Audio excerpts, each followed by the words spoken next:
Kalau kita berpikir bahwa hewan peternakan kita akan banyak, hewan ternak kita akan banyak, maka pemberian identitas terhadap hewan ternak kita itu harus dilakukan. Identitas itu memudahkan kita untuk melakukan treatment kebijakan pada hewan ternak kita.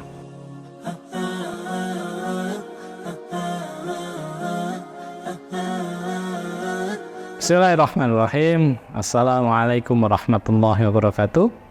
Alhamdulillahirabbil alamin wassalatu wassalamu ala asrofil anbiya'i wal mursalin wa ala alihi washabihi ajmain.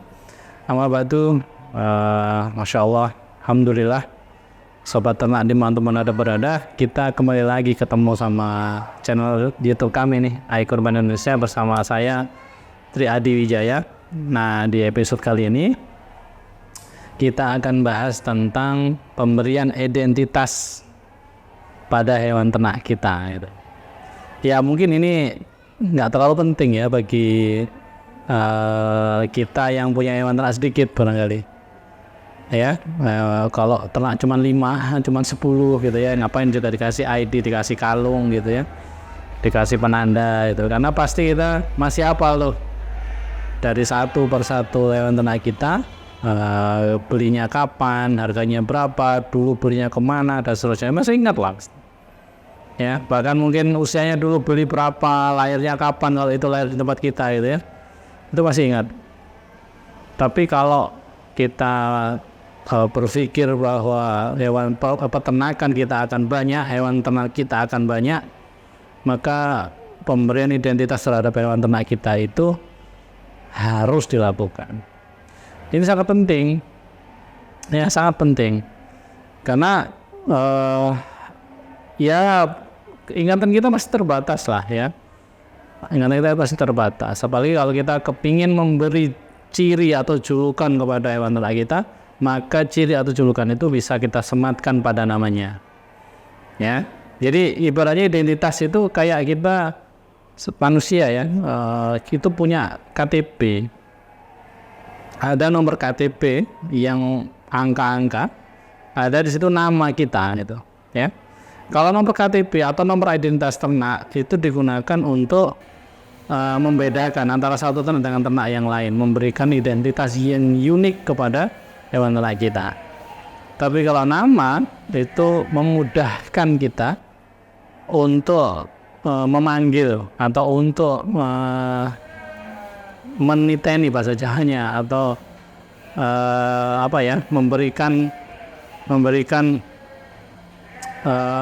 tanda bagi ternak kita itu. Misalnya saya kasih contoh, ada hewan ternak yang kita yang mungkin kita kasih nama, misalnya Kyoko gitu misalnya, karena mungkin kita merasa bahwa hewan ternak kita itu kayak orang Jepang gitu, putih gitu ya, wah itu kan keren ya.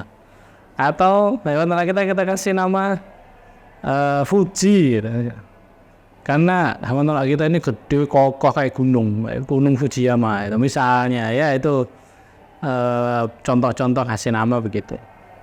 Nah akhirnya kan gampang, oh si Fuji itu sekarang sakit, orang sudah tahu tuh Fuji itu yang itu ya. Tapi kalau hanya identitas, hanya nomor gitu, nomor sekian sakit, wah itu yang susah kan.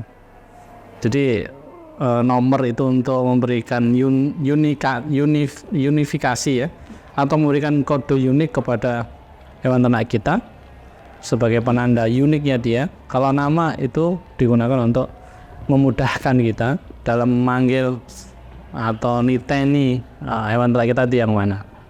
Nah ada manfaat lain dari pemberian nama, yakni apa? Kita akan tahu nasabnya. Karena ilmu nasab ini ilmu yang penting ya.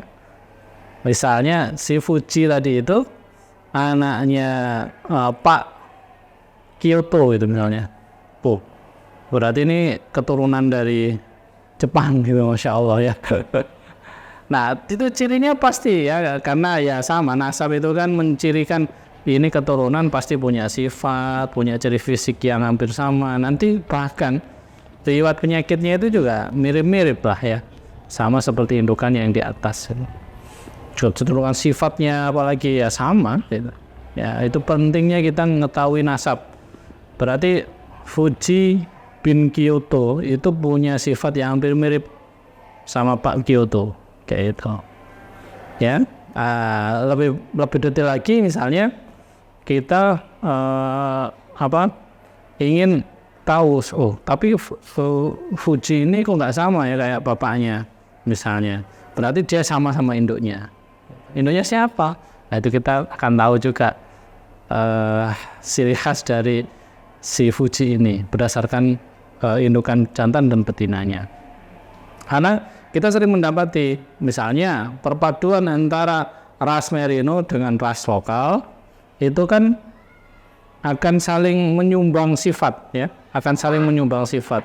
Jadi misalnya merino itu sifatnya badan besar gitu, tapi yang lokal ini sifatnya kaki kecil.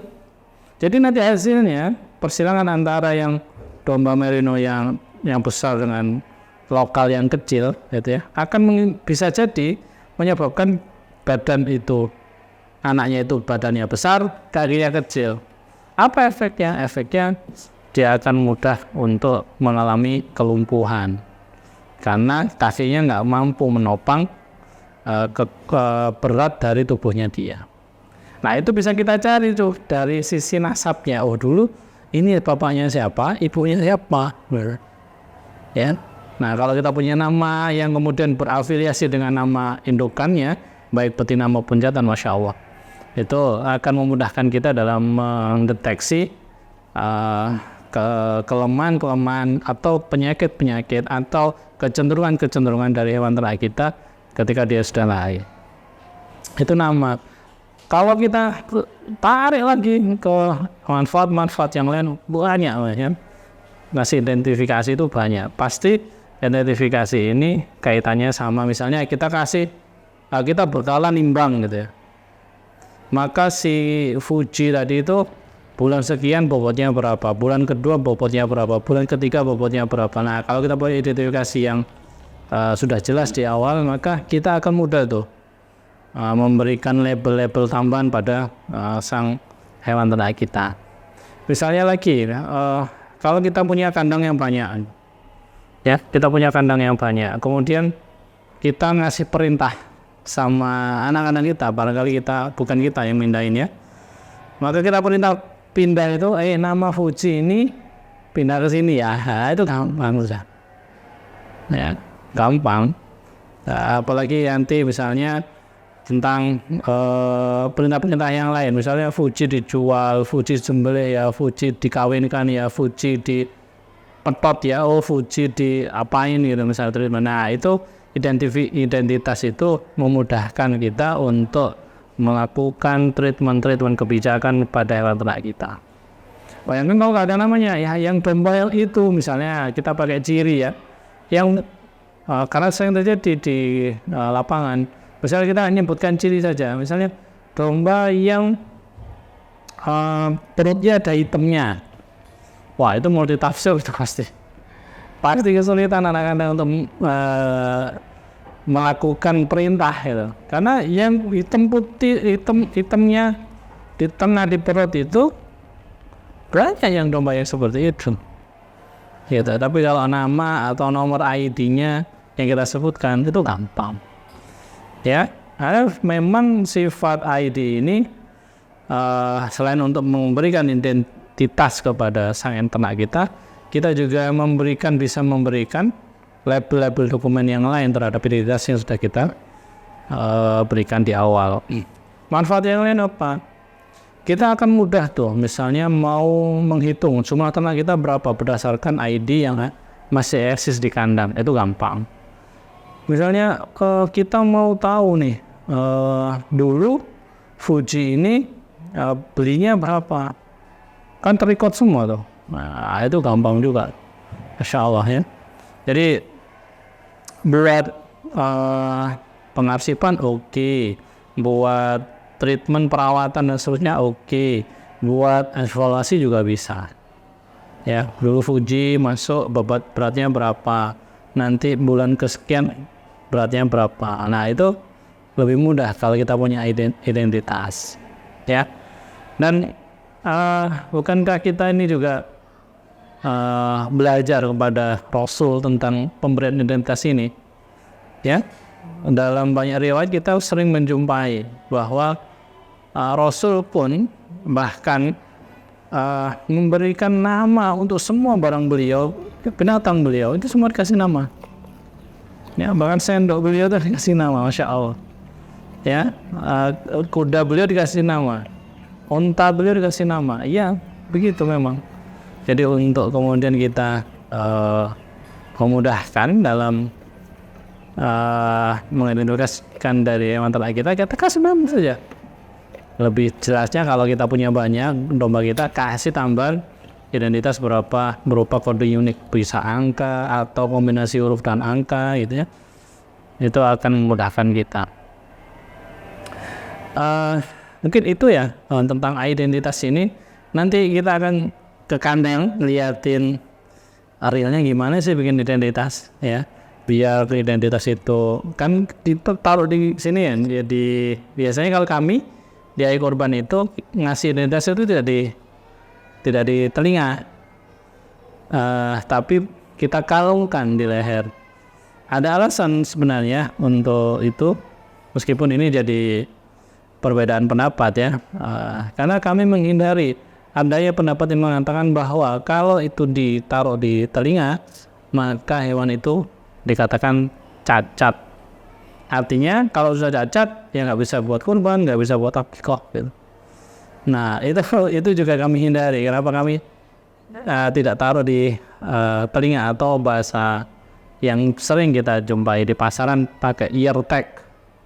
Kita tidak pakai itu. Kami pakai yang kita kalungkan. Nah, teknisnya gimana tuh bikin kalung dan seterusnya.